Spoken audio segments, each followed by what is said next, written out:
B2B portály typu Alibaba a Made in China.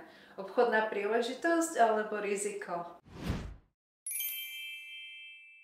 Veľa začínajúcich importérov narazí v určitom bode, respektíve veľmi na začiatku, na portály ako Alibaba, Made in China, prípadne ďalšie, kde sa prezentujú čínske firmy a kde sa dá relatívne jednoducho četovať s dodávateľmi. Pôsobí to veľmi vierohodne a je tam samozrejme aj pár výrobcov, len vždy, keď chcete napríklad realizovať obchod cez tieto portály, skúste sa zamyslieť nad tým, že vy ako nejaká firma, ktorá vyrába tovar, respektíve ho predáva ďalej, ako veľký obchod alebo malý obchod, boli by ste radi, keby ste boli zalistovaní na portály, kde vás kontaktujú potenciálni zákazníci, ktorí majú nulové alebo minimálne skúsenosti s dovozom, s realizáciou celého importného prípadu a ktorí chcú kúpiť len jeden kus. Pre veľa čínskych firiem alebo azijských firiem je to maximálne neefektívne.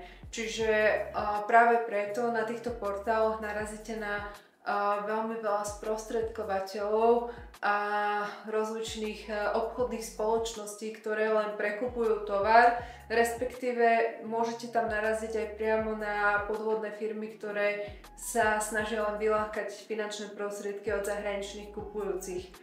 My ako slovenská firma, ktorá zabezpečuje bezpečný obchod s Áziou, s Alibabou prichádzame do kontaktu hlavne vtedy, keď nás oslovia noví klienti, ktorí prvýkrát chcú realizovať import a chcú s tým pomôcť a práve si nevedia pomôcť s realizáciou.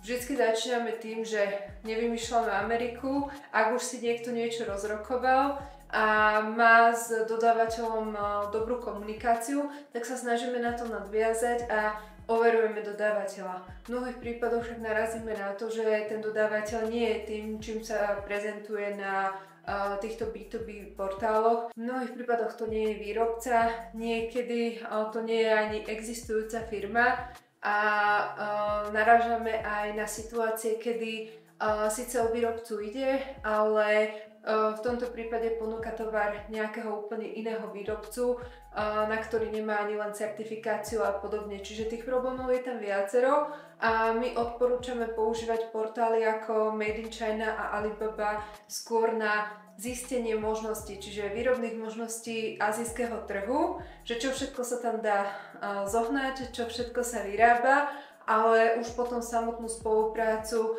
nadväzovať s výrobcami, ktorí vedia garantovať množstva, kvalitu, certifikácie a všetko.